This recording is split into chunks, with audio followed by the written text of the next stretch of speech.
विधानसभा के बजट सत्र के आज 12वें दिन सत्र शुरू होने से पहले विपक्षी विधायकों ने सदन के बाहर सरकार विरोधी नारे लगाए, भ्रष्टाचार सहित कई मुद्दों पर प्रदर्शन और नारेबाजी की। सदन की कार्यवाही प्रश्नकाल के साथ शुरू की गई। कांग्रेस विधायक दीपिका पांडे सिंह ने पहला सवाल करते हुए गोड्डा जिले के महागामा और मेहरमा प्रखंड में मिनी माइक्रो ग्रिड स्थापित करने का मामला उठाया। इस पर जवाब देते हुए प्रभारी मंत्री मिथिलेश ठाकुर ने वित्तीय वर्ष 2023-24 में मांग पूरी करने का आश्वासन दिया। उन्होंने कहा कि जिस योजना का जिक्र हुआ है उसके लिए 20 करोड़ का प्रावधान किया गया है। बीजेपी विधायक वीरंजी नारायण ने अवैध खनन और परिवहन का मामला उठाया। उन्होंने कहा कि 3 सालों में अवैध खनन और परिवहन से संबंधित हजारों मामले सामने आए हैं। इसमें विस्फोटक का भी इस्तेमाल हुआ है। वीरंजी ने विस्फोटक पर सवाल खड़े करते हुए कहा कि विस्फोटक कहां से आए, क्या उग्रवादियों से साठगांठ थे। आगे उन्होंने कहा कि 1000 करोड़ का घोटाला हुआ है। साथ ही कहा कि ये सुरक्षा का भी मामला है और ये NIA जाँच का मामला दिखाई पड़ता है। अवैध खनन और परिवहन मामले पर सरकार की ओर से जवाब देते हुए मंत्री बादल पत्रलेख ने सदन को बताया कि 3692 छापेमारी अब तक हुई है और खनन से राजस्व भी बढ़ा है। इनकी सरकार के समय लक्ष्य 7050 करोड़ रुपए का था और 2016 और 17 में 4120 प्राप्त किया गया है। इनकी सरकार ने मात्र 50% लक्ष्य प्राप्त किया है। फरवरी तक हमारी सरकार ने 8583 करोड़ का राजस्व प्राप्त किया है। हमने 3 साल में 3949 करोड़ का राजस्व प्राप्त किया है। इनकी तुलना में 5000 करोड़ ज्यादा राजस्व हमारी सरकार ने वसूला है। विस्फोटक के मामले पर मंत्री ने कहा कि लाइसेंस का विषय केंद्र का मामला है। उन्होंने कहा कि FIR में भी विस्फोटक का मामला आता है तो एक्शन होता है। सरकार की ओर से मंत्री का उत्तर सुनने के बाद वीरंजी नारायण ने कहा कि ये जवाब वैध खनन का है। मैंने अवैध खनन का मामला लाया है, उसके लिए विस्फोटक कहां से आए बताए सरकार। वहीं भानु प्रताप शाही ने पूरक के जरिए कहा कि खुलकर अवैध खनन हो रहा है। उन्होंने अवैध खनन की जांच विधानसभा समिति से कराने की मांग की। उन्होंने कहा कि पलामू में भी पहाड़ गायब हो गए हैं, जांच जरूरी है। वहीं मनीष जायसवाल ने वीरंजी नारायण के सवाल पर अवैध खनन का एरियल सर्वे कराने की मांग की। इस पर मंत्री बादल पत्रलेख ने कहा कि विपक्ष के लोग जाएं और CM ने जो अवैध खनन पर रेल मंत्री को पत्र लिखा है उसका जवाब लेकर आए। हमारी सरकार लगातार राजस्व बढ़ा रही है।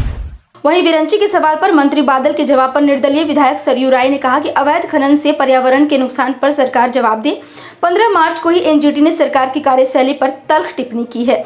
वहीं वीरंजी नारायण ने पंकज मिश्रा का नाम सदन में लाया, जिस पर स्पीकर ने कहा कि जो व्यक्ति सदन का सदस्य नहीं है उसका नाम लेना सही नहीं है, वो भी तब जब उस व्यक्ति का मामला न्यायालय में हो। इस पर मंत्री बादल ने कहा कि जो प्रश्न आया है उसका जवाब हमने दे दिया है, इसके बाहर के विषय पर बोलना उचित नहीं है। इसके बाद बीजेपी विधायक वेल में आकर अवैध खनन को लेकर हंगामा करने लगे, सदन से जांच की मांग करने लगे।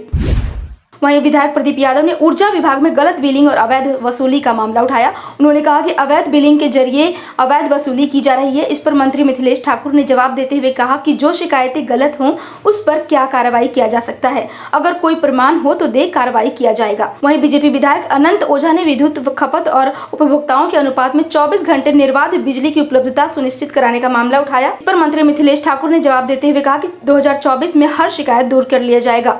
अभी 20 से 22 घंटे निर्बाध बिजली हर जिले को मिल रही है। 12:30 बजे के बाद सदन की कार्यवाही दोबारा शुरू की गई। इसके बाद शून्यकाल और ध्यानाकर्षण की सूचनाएं ली गई। इसके बाद सदन की कार्यवाही भोजनावकाश के लिए दोपहर 2 बजे तक स्थगित कर दी गई। भोजनावकाश के बाद सदन की कार्यवाही शुरू होने के बाद अनुदान की मांग पर चर्चा हुई। वहीं बीजेपी विधायक केदार हाजरा ने कटौती प्रस्ताव पेश किया। सिमडेगा में केंद्रीय मंत्री अर्जुन मुंडा ने कोलेबिरा प्रखंड स्थित हॉस्पिटल का उद्घाटन किया। इस हॉस्पिटल में मरीजों के लिए 50 बेड की सुविधा मिलेगी। वहीं अर्जुन मुंडा ने कहा कि इस क्षेत्र के लिए यह हॉस्पिटल मील का पत्थर साबित होगा। यहां कम खर्च में लोगों को प्राथमिक और आकस्मिक इलाज मिल पाएगा। वहीं हॉस्पिटल के निदेशक ललित कुमार ने कहा कि शिवम हॉस्पिटल पिछले 18 वर्षों से इस क्षेत्र में सेवा दे रहा है और लोगों से निरंतर जुड़ा हुआ है। मरीजों की सुविधा को ध्यान में रखकर इसका विस्तार किया गया है। केंद्रीय सड़क परिवहन राज्य मंत्रालय के मंत्री नितिन गडकरी का 23 मार्च को रांची आगमन होना है। गडकरी रांची में पुराने विधानसभा के पास शहीद मैदान से झारखंड के आधा दर्जन नेशनल हाईवे प्रोजेक्ट का उद्घाटन और शिलान्यास करेंगे। इसकी सूची तैयार की जा रही है। इस दिन वे 2222 करोड़ की लागत से बनने वाले राजधानी रांची से बोकारो धनबाद को जोड़ने वाली पहली एक्सप्रेसवे निर्माण की सौगात देंगे। साथ ही भूमि पूजन समारोह में शामिल होंगे। रांची में पोषण सखियों ने प्रदर्शन किया। अपनी कई मांगों को लेकर पोषण सखियों ने विधानसभा घेराव करने की कोशिश की। हालांकि पुलिस प्रशासन ने उन्हें विधानसभा पहुंचने से पहले ही रोक दिया। पोषण सखियों की संख्या को देखते हुए मौके पर सैकड़ों की संख्या में पुलिस बल की तैनाती की गई थी।